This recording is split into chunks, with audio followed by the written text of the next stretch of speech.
Hi hello welcome to our channel Aachi Malarkodi. எல்லோரும் எப்படி இருக்கீங்க? நல்லா இருக்கீங்களா? இன்றைக்கி நம்ம சேனலில் என்ன டிஷ் செய்ய போகிறோன்னா, உங்களை எல்லாருக்கும் பிடிச்ச ஒரு முட்டை குழம்பு எப்படி செய்யுதுன்னு பார்க்க போகிறோம். இந்த முட்டை குழம்புக்கு தேங்காய் கிடையாது, புளி ஊற்ற மாட்டோம், வெறும் வெங்காயம் தக்காளி வச்சு இது எப்படி செய்யுதுன்னு ரொம்ப ருசியாக இருக்கும். ஒரு வானலில் எண்ணெய் ஊற்றிக்க, எண்ணெயில் ஒரு ஸ்பூன் நெய் சேர்த்துக்கோங்க. நல்லா ருசி நல்லாயிருக்கும், அதனால் நெய் சேர்த்துருக்கேன். நெய் சேர்த்து செஞ்சு பாருங்கள். இதில் நல்லா நெய்யும் எண்ணெயும் காஞ்ச பிறகு ஒரு ஸ்பூன் கடுகும் உளுந்தும் சேர்த்துருக்கேன். இது நல்லா பொரிக்கட்டும். பொரிஞ்ச பிறகு ஒரு துண்டு பட்டை 3 கிராம்பு சேர்த்துக்கோங்க. இது நல்லா மசாலா வாசனை நல்லாயிருக்கும் இந்த குழம்புக்கு. அதுக்கு நல்லா 2 பெரிய வெங்காயம் நைஸாக கட் பண்ணி வச்சுருக்கேன், அதையும் சேர்த்துக்கோங்க. இந்த வெங்காயமும் தக்காளி தான் அந்த குழம்புக்கு ருசியை கொடுக்கக்கூடியது. வேறு எந்த இதுவும் சேர்க்க மாட்டோம், காய்கறியோ வேறு தேங்காயோ எதுவுமே சேர்க்க மாட்டோம். இப்போ நல்லா வெங்காயம் கண்ணாடி பதமாக வெந்த பிறகு இதில் இஞ்சி பூண்டு பேஸ்ட்டு 1 ஸ்பூன் போட்டுக்கோங்க. நல்லா பச்சை வாசனை போகணும், அது மாதிரி நல்லா வதக்கி எடுத்துக்கோங்க. வெங்காயத்தில் இந்த இஞ்சி பூண்டு பேஸ்ட் நல்லா வதக்கிறோம் பாருங்கள்.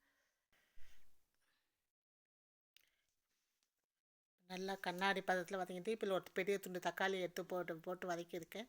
அதுக்கப்புறம் இந்த குழம்புக்கு தேவையான மிளகாத்தூள் போட்டுக்கோங்க. இது தனி மிளகாத்தூள் போடுறேன். அதுக்கப்புறம் நான் இதுக்கு தேவையான அளவு 2 ஸ்பூன் மிளகாத்தூள், 2 ஸ்பூன் மல்லித்தூள் போட்டுக்கோங்க. 1 ஸ்பூன் கரம் மசாலா போட்டுக்கோங்க. போட்டுட்டு இந்த குழம்புக்கு தேவையான அளவுக்கு உப்பு, நான் கல் உப்பு தான் எப்போதும் குழம்புக்கு சேர்ப்பேன், போட்டிருக்கேன். போட்டு வெங்காயம் தக்காளி இந்த மிளகாத்தூள் மல்லித்தூள் கரம் மசாலாலாம் போட்டு நல்லா வதக்கிட்டு, இது கருகி போகாமல் இருக்கிறதுக்கு கொஞ்சம் ஒரு டம்ளர் தண்ணி ஊற்றிட்டு வெங்காயம் தக்காளி நல்லா வேகட்டும். இந்த மசாலாவோட நல்லா கதக்கிட்டு கொஞ்சம் வேக எண்ணெய் கக்கி இந்த மாதிரி வெங்காயம் தக்காளிலாம் வெந்துட்டு, இந்த சமயத்தில் நான் ஒரு 5 முட்டை நல்லா வேக வச்சு தோல் உரித்து வச்சுருக்கேன்.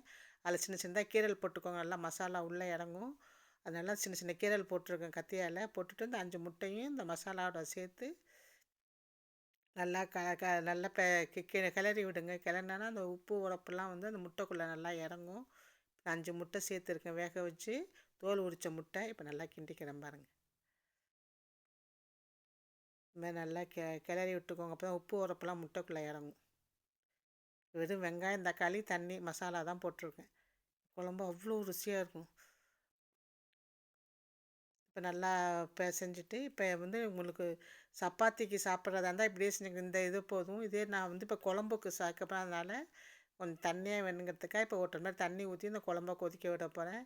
இந்த இது முட்டை குழம்பு சப்பாத்திக்கு சாப்பிட்லாம், ஒயிட் ரைஸுக்கு சாப்பிட்லாம்,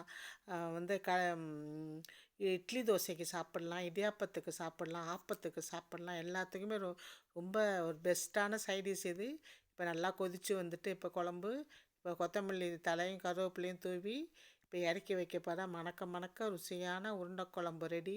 இவ்வளோ சீக்கிரம் செஞ்சுட்டோம் பாருங்கள். முட்டை அவிச்ச முட்டை இருந்தால் போதும், வெங்காயம் தக்காளி கரம் மசாலா போட்டு கிளறி இறக்குனா முட்டை நல்ல குழம்பா இருக்கும். நல்லா வீட்டில் காய்கறி கறி மீன்லாம் இல்லாதப்போ இந்த முட்டை குழம்பு வச்சு சாப்பிட்டிங்கன்னா ரொம்ப அற்புதமாக இருக்கும்.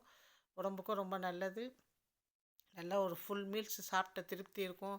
அசைவ பிரியர்கள்லாம் வீட்டில் எல்லாம் அசைவம் எல்லாம் எல்லா சமயத்தில் அந்த முட்டை குழம்ப வச்சு செஞ்சு சாப்பிட்டு பாருங்கள்.